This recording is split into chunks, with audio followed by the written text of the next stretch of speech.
Eh bien salut à tous, on se retrouve aujourd'hui pour la live reaction du chapitre 166 de Tokyo Revenger.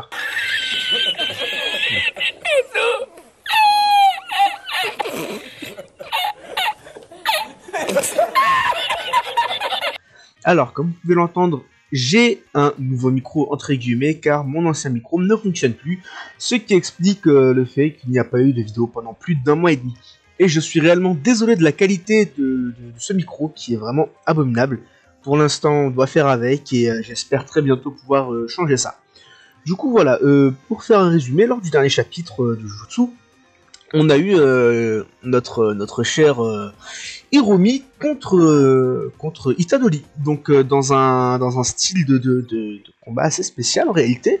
Enfin, assez spécial. C'était le chapitre d'avant, encore une fois, donc le 164, où là on avait découvert du coup une extension de territoire, mais assez spéciale, une extension de territoire qui n'était pas aussi meurtrière que maintenant, mais qui était plus simple d'accès. Et du coup, on s'est retrouvé avec un Itadori qui n'a plus d'énergie occulte et qui menait un combat face à Hiromi qui lui en avait. Voilà. Et du coup, bam, ils sont revenus lors du dernier chapitre dans le même, comment dirais-je, dans la même extension de territoire, désolé. Et du coup, voilà, ils ont fait encore un sorte de tralala judiciaire et tout. Et Itadori, cette fois-ci, a été accusé pour multiples homicides, il me semble. En tout cas, multiples meurtres lors de l'incendie de Shibuya. Et on a Itadori qui n'a rien réfuté, et qui a dit qu'il ne voulait pas rigoler par rapport à ça, qu'il ne voulait pas mentir, surtout par rapport à ça, et a avoué les faits sur le champ. Et du coup, on a eu un Judgman qui était très en colère. Et un Hiromi qui, lui, a ouvert grand les yeux, et on s'est dit... il y a peut-être un truc derrière tout ça, quoi. Peut-être qu'il va l'épargner parce que lui, il assume ses actes. Du coup voilà, on va commencer le chapitre maintenant sans plus attendre. Alors. Hiromi. Oui, monsieur Yoshaziwa, j'ai remis mon compte rendu tout à l'heure, si c'est ce que vous voulez savoir. Justement, je l'ai lu et il est parfait. Il va pouvoir être utilisé en l'état pour le jugement. Qui est-ce? Donc je suppose que ça doit être le supérieur de Hiromi. Vous souhaitez devenir procureur ou avocat, c'est bien ça? Oui, j'aurai une autre option à vous soumettre. Quelle est donc cette option? Alors attendez, j'ai passé à votre page, non ça va. Que diriez-vous de viser une carrière de juge? Du juge? Ah, juge quand même. Coupable, confiscation, peine de mort. Ah, carrément peine de mort. Et du coup, on de retour sur Judgman. Ah, par contre, du coup là, c'est pas pour rien qu'on nous rappelle ça, enfin qu'on nous donne cette information, parce que là, du coup, au final, le véritable juge, c'est pas Judgman, c'est Hiromi. Donc là, à tout moment, il va annuler la peine de mort de Itadori. Parce que je vous ai dit, là, le bail, regardez ses yeux, là, il est impressionné, il est choqué, il y a un truc qui le perturbe, donc c'est pas pour rien. À tous les coups, il va l'épargner parce que Itadori va assumer. Et là, du coup, qu'est-ce qu'il fait? Il fait apparaître son marteau. Ah non. Ah, pas du tout. L'épée du bourreau, la confiscation doublée de la peine de mort est la plus lourde condamnation que je puisse infliger que puisse infliger Judgman. Ok, donc là il a tout mis, il a tout rassemblé et bam, tout sur la tête d'Itadori. La confiscation prive un exorciste de l'usage de son sort. Dans le cas de Yuji, elle bloque son énergie occulte. Hiromi, de son côté, se retrouve doté de l'épée du bourreau. Tout ce qu'il passe au fil de sa lame trouve la mort sans exception. Quoi? Tout ce qu'il passe? Attendez, mais c'est très fort ça. Oh désolé, j'ai frappé le micro sans faire exprès, mais attendez. Tout ce qu'il trouve la mort sans exception. Mais c'est réellement très puissant ça. Enfin c'est du one shot quoi, c'est dévastateur. Mais est-ce que s'il touche genre Sukuna, il meurt du premier coup? Enfin, est-ce que c'est que pour les êtres humains ou... Alors attendez. Du ce côté trop du bourreau. Ouais non, pour l'instant on ne dit pas, enfin j'ai pas l'impression. La confiscation prive un exorciste de l'usage de son sort. Oui, la confiscation, ouais, voilà. Dans le cas du Uji, elle bloque son énergie occulte. À aucun moment on nous dit qu'elle tue quelqu'un qui n'a plus l'usage de son énergie occulte ou qui ne peut plus utiliser de sort. Donc ça veut dire qu'elle one-shot vraiment n'importe qui. Un mec avec de l'énergie occulte, comme un mec sans énergie occulte. Donc un humain quoi. c'est dévastateur, du coup, qu'est-ce qu'il en est pour Sukuna? Genre, est-ce que ça peut one-shot Sukuna? Mais parce que, à ce moment-là, il fallait utiliser cette technique hein, pour buter Sukuna. Oh, purée, donc là, Itadori se fait toucher, il meurt. Plus on s'introduit dans la psyché, psyché humaine, plus on est conforté aux faiblesses des individus. Celles des victimes, celles des criminels, tous les jours, j'en ai tellement soupé. Chaque fois que je m'approchais de quelqu'un, je constatais la laideur de la nature humaine. Tu es comme les autres, Yuji. Oula. Par contre là c'est attention ce qu'il va dire. Là, ça, on peut ne pas le pardonner. Les hommes sont tous pareils, ils sont tous faibles et repoussants. Tu aimerais avoir une âme noble, mais tu n'es pas différent des autres. Aïe. Tu n'as rien devant toi, rien d'autre que les ténèbres sans fin. Ah ouais, il va pas de main morte, lui. Hein. De main molle, plutôt. Et si tu cherches à y apporter la lumière, tu seras face à un néant éblouissant, c'est tout. Ok, donc là, il lui fait la morale et il est vraiment énervé parce que il est en face de... Ok, donc ouais, en fait, non, le mec, il est choqué parce qu'il a vraiment un criminel devant lui et... Ok. Ouais, mais c'est bizarre. Moi, je pense qu'il y a une carabistouille derrière tout ça, là. Non, je crois pas. Du coup, ouais, tu cherches un... Tu seras face à un néant éblouissant, c'est tout. Ça, c'est très important. Parce que ça, vous savez ce que ça veut dire. Hein. Et si tu cherches à apporter la lumière, tu seras face à un néant éblouissant, c'est tout. Ça veut dire qu'Itadori, plus il va vouloir aider les gens, plus il va être dans un... Enfin, il sera face à un néant, quoi. Il sera face à rien, il pourra pas, en fait, les aider. Et ouais, bah regardez l'incendie de Shibuya. L'incendie de Shibuya, Itadori voulait aider, hein. C'est ça à la base, il voulait sauver Satoru, il voulait aider les gens. Au final, il s'est retrouvé à tuer des gens sans forcément que ça soit de sa faute, mais voilà. Donc il a raison.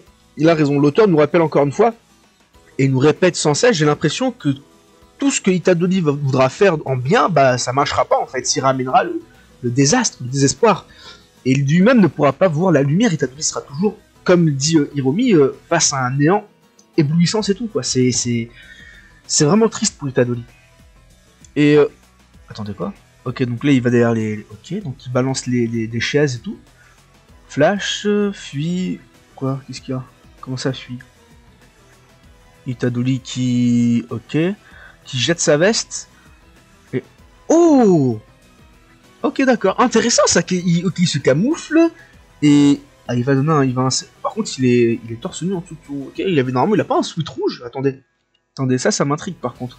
Si, normalement, il a un sweat rouge, mais où est son sweat? Ah, peut-être qu'il l'entoure autour de sa main. Pour... Oh, attendez. Oui, non, bah non. J'allais dire, imaginez, il enroule son sweat autour de sa main pour bloquer l'attaque. Du coup, parce que ça va toucher un sweat, ça va peut-être pas directement toucher sa main. Enfin, c'est bizarre. Et Itadori qui feinte, qui nous fait croire qu'il va balancer un coup, mais pas du tout. En fait, non, il feinte pas. C'est que non, il lui a bel et bien balancé son sweat pour lui bloquer la vision. Et il va tenter une balayette. Bonne technique, mais Hiromi, lui, a capté le truc et esquive sans réellement difficulté. Et là, il va lui trancher la tête, j'ai l'impression. Là, vraiment, c'est comme au Moyen-Âge, là. On le met à la guillotine et puis quick.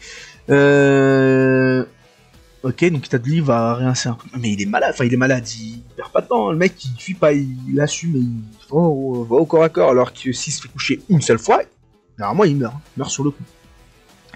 Je suis désolé, mais je ne désire pas devenir juge. Puis-je vous demander pourquoi? Tous les hommes sont faibles et repoussants. Je ne cherche pas la gloire, ce n'est pas pour moi. Mais à ce moment-là, avant tout ça, je pensais qu'il fallait respecter quoi? Cette souillure qu'on ne trouve pas chez les autres, êtres vivants. Pourquoi Yuji? Pourquoi as-tu reconnu être l'auteur de ces meurtres? Ah voilà, ouais, je vous l'ai dit, ça commence ça lui travaille le cerveau.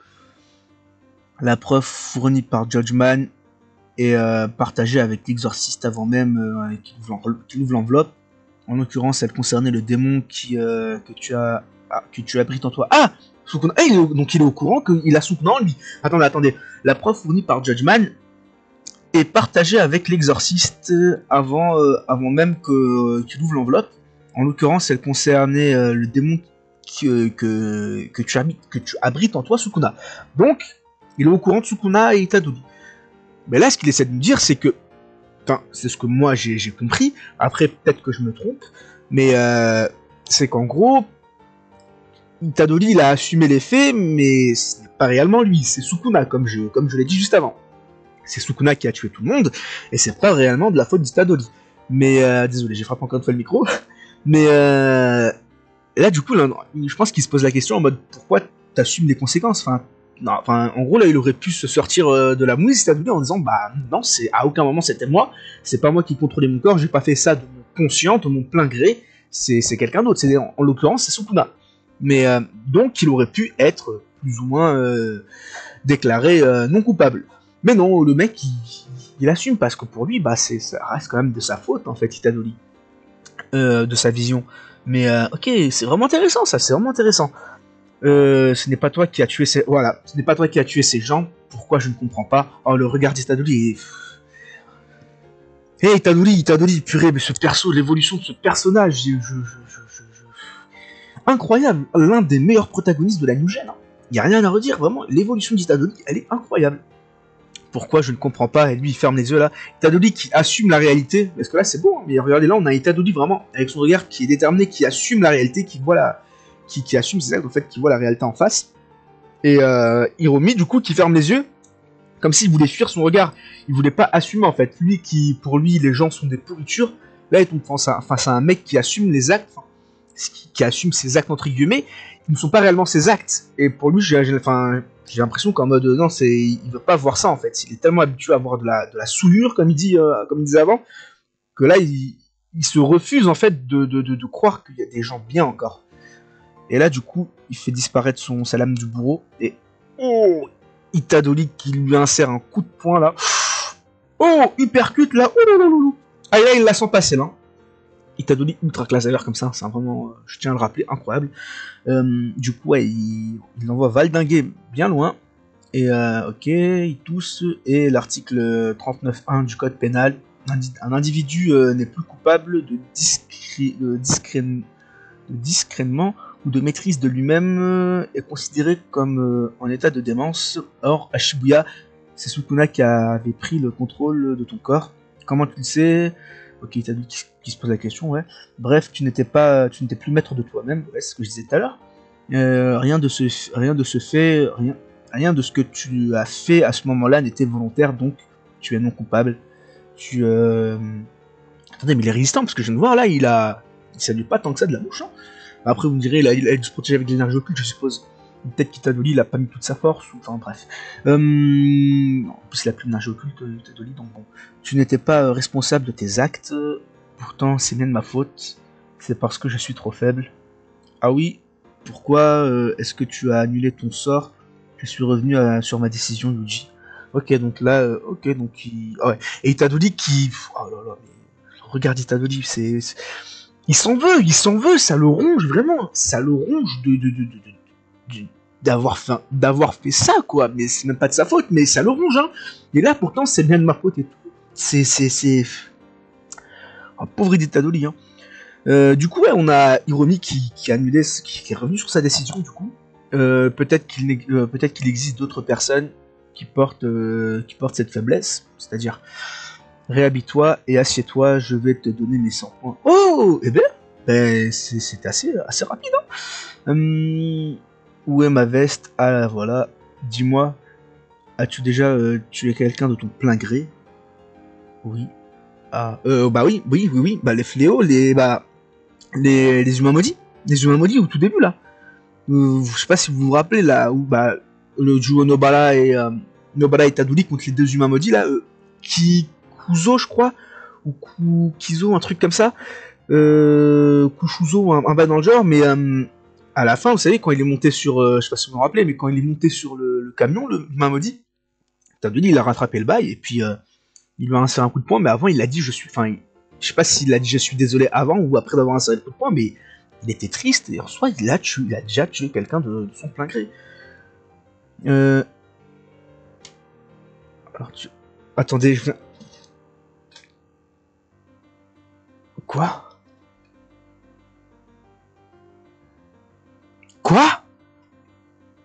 Attendez, quoi? Oui. Alors tu sais sûrement à quel point c'est agréable. Ah non! Oh, j'ai eu peur! Oh non, non, non, non! Ok, En fait, faut savoir que moi, la page est réduite. Et du coup, généralement, j'ai la page qui est tout affichée d'un coup. Du coup, mon champ de vision fait que je vois toute la page d'un coup. Et là, j'ai vu la page d'en bas, quoi. Enfin, la case d'en bas, désolé, encore une fois, j'ai touché le micro. J'ai vu la case d'en bas et je me suis dit, non, attends. Il a pas tué Itadori, du coup. Mais, ok. Non, ça va, j'ai l'impression que c'est des gens, voilà. C'est des gens, entre guillemets, lambda. Alors, tu sais sûrement à quel point c'est désagréable. Et, fin de chapitre sur ça. Oh, et bien, ce chapitre, en vrai, est vraiment sympathique. Vraiment très bon chapitre. Ok, du coup, au final, Judgman, Judgman n'a pas fait grand chose. Hein. C'est plutôt Hiromi qui contrôle tout ça, au final, ce qui est tout à fait normal. Hein. Et du coup, Hiromi qui est face à Itadori, enfin, c'est un Itadori qui assume ses faits, enfin, qui assume le meurtre de l'incendie de Shibuya, enfin, des meurtres qu'il a fait lors de l'incendie de Shibuya, sans réellement que ça soit lui. Et visiblement, ça fait quelque chose à Hiromi, hein. Ça le laisse pas indifférent. Et ok, et franchement, c'est grave intéressant parce que là, encore une fois, on a les gens, enfin, on a les persos qui sont là et qui disent à Itadori que c'est pas de ta faute, hein. Genre, on a Megumi, on a comment il s'appelle, il me semble qu'on a Yuta. Maintenant, on a Hiromi. Ils sont tous là à lui dire, mec, c'est pas de ta faute, c'est pas toi qui les as tués, tu as pas fait ça de ton plein gré. Et Itadori, non, lui, il l'accepte pas, et pour lui, Itadori, c'est lui le fautif et tout. Et ça, tôt ou tard, ça va le rendre fou, il va exploser à cause de ça, hein, vraiment. Et du coup, ce qui est intéressant, c'est que la technique là comment il s'appelle, la technique l'épée du bourreau, il a été dit qu'elle one-shotait, mais est-ce qu'elle peut one-shot Sukuna? Genre, est-ce que là, Itadori il meurt, qu'est-ce que va... après, Sukuna, je pense qu'il peut annuler les sorts. Je pense que c'est dans ses cordes ou un truc comme ça, mais inverser les sorts, mais ça reste quand même très puissant. Enfin, c'est vraiment cheaté. Et chose aussi à noter, encore une fois, Hiromi nous rappelle une énième fois que tout ce que fait Itadori au final, ça mène plus ou moins à rien, ça aboutit à rien. Plus il veut se donner à fond pour aider les gens, plus il va avoir du néant en face de lui, du désespoir. Et ça vraiment, Gege nous fait que nous rabocher ça, et tôt ou tard, il y aura vraiment un événement qui va faire que tout va être détruit en fait à cause d'Itadori. Mais vous me direz, l'incendie de Shibuya est l'exemple parfait pour l'instant, mais franchement, j'ai hâte d'avoir la suite. J'ai vraiment hâte d'avoir la suite. Voilà pour ce chapitre. Après, bon, du coup, voilà, pour terminer vite fait le résumé, du coup, on a Hiromi qui annule son jugement et qui déclare du coup Itadori non coupable, car, encore une fois, ce n'est pas Itadori qui a tué tous ces gens, c'est Sukuna. C'est l'entité qui est en lui, l'entité, le fléau qui est en lui. Du coup, voilà, ce Itadori, lui, n'était pas maître de chez GS. Difficile à dire cette phrase. Du coup, au final, il annule la